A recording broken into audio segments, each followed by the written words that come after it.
Quel est le point commun aux personnes qui lancent des projets, qui font des initiatives? Lorsque les gens décident de se lancer à leur propre compte, de faire quelque chose, qu'est-ce qui est le commun de nombreuses personnes?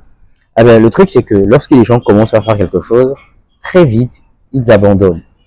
Tu rencontreras ou vous rencontrerez probablement des gens qui vont vous dire: ah, j'ai essayé de faire ci, moi aussi j'ai essayé de faire ça, mais bon, voilà, je n'ai pas eu la motivation, la discipline nécessaire, après j'ai laissé. Il y a beaucoup de choses que les gens testent, beaucoup de choses que les gens expérimentent. Sauf que les gens n'ont pas toujours le courage, la discipline, la détermination, la motivation, si vous voulez, pour tenir sur du long terme. Et pourtant, c'est simple, n'est-ce pas? Il suffit juste d'être une personne qui est présente sur les années pour espérer avoir du résultat ou pour forcément avoir du résultat. Mais c'est bien difficile. Pour les personnes qui ont essayé de se prêter au jeu, ces personnes ont compris à quel point c'était extrêmement difficile de tenir sur du long terme. Alors, quel est le secret, des personnes qui performent sur la durée? Comment est-ce que certaines personnes arrivent à faire les choses, 1 mois, 10 mois, 5 ans, 10 ans? Vous voyez des gens qui sont dans un même projet, qui sont sur une même chose sur des années. Et vous allez remarquer que quand vous avez en face de vous des personnes comme ça, vous êtes admiratif tout simplement. Il y a des personnes qui te le disent clairement. Comment est-ce que tu fais pour être productif, pour être inspirant sur autant d'années? On te voit faire ce truc, ça fait tellement longtemps, mais tu tiens toujours. Il y en a qui te disent: bah, moi je ne pourrais justement pas, parce que moi j'ai essayé, ça n'a pas fonctionné. J'ai compris une chose, vous savez, et j'aimerais réellement le partager avec vous. Ce qu'il faut comprendre dans un premier temps, c'est que quand vous faites quelque chose, si cette chose ne devient pas une partie de vous, non seulement ça ne fonctionnera pas, mais vous ne pourriez pas tenir sur la durée. Je pense que c'est un point sur lequel nous devons nous attarder.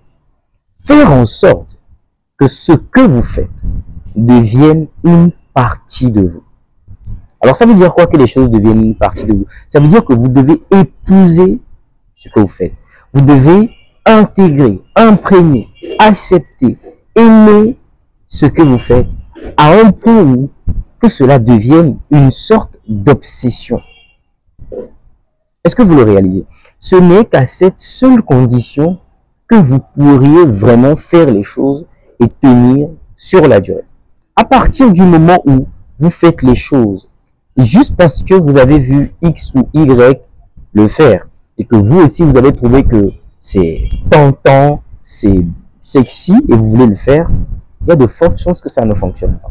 Lorsque vous essayez de disséquer les motivations des personnes qui abdiquent sur la durée, tu réalises juste que c'est des personnes qui ont fait les choses en suivant une tendance. Ah, on dit maintenant, il y a ça qui est à la mode, bah je le fais. On dit que maintenant, c'est ce qui fonctionne, ah bah je le fais. On dit aujourd'hui, la création de contenu, c'est rentable et tout, allez, tout le monde silence. Sans nécessairement se demander si ils ont l'âme de la création de contenu, du métier de création. Est-ce qu'ils sont créatifs? Les gens ne se posent pas la question.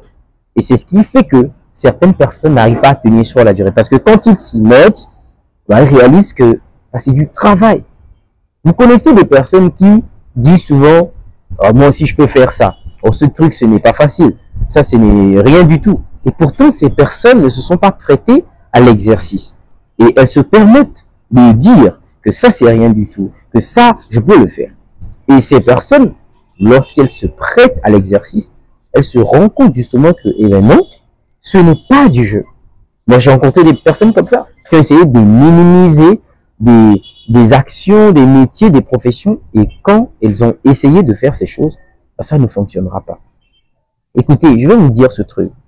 Ce n'est pas parce que vous voyez une personne qui a de la facilité à faire quelque chose que faire cette chose est facile. Je vais répéter cette phrase.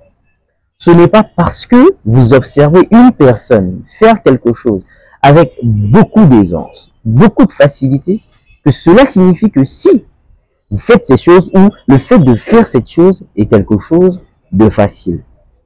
Ne vous trompez jamais. Ok? La seule condition pour vous, c'est de faire en sorte que les choses que vous faites au quotidien deviennent une partie de vous. C'est quelque chose d'extrêmement, extrêmement important. Si les choses ne deviennent pas une partie de vous, si les choses que vous faites ne matchent pas, ne collent pas avec la personne que vous êtes, vous allez faire des choses et vous allez à un moment vous essouffler. Ça va de soi parce que on ne peut pas faire les choses sur 1 an, 2 ans, 5 ans, 10 ans sans ressentir un minimum d'amour pour ces choses. On ne peut pas être motivé que par le pécunier et espérer performer sur la durée. Ça ne fonctionne pas. Vous ferez mieux d'identifier les choses qui résonnent avec vous, les choses qui connectent avec vous.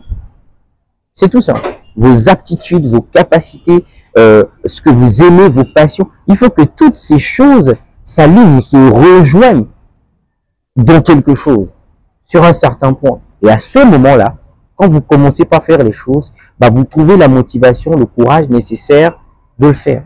Ce n'est pas plaisant de faire des choses de façon répétée sur une certaine durée. Ce n'est pas plaisant. Sur une année, tu ne sais même pas les galères que tu peux expérimenter, les situations émotionnellement, comment est-ce que tu peux être challengé ou te sentir. Quand tu décides de faire quelque chose, tu ne sais pas ce que tu vas expérimenter forcément. Mais c'est parce que ces choses résonnent avec toi, c'est parce que ça fait du sens pour toi de faire ces choses que parfois tu trouves le courage nécessaire de continuer par le faire. Ce n'est pas que c'est toujours excitant, c'est toujours beau, on a la motivation, on a le courage, on a le peps de faire les choses. Pas toujours. Pas toujours. Parfois, on n'a pas envie de faire les choses.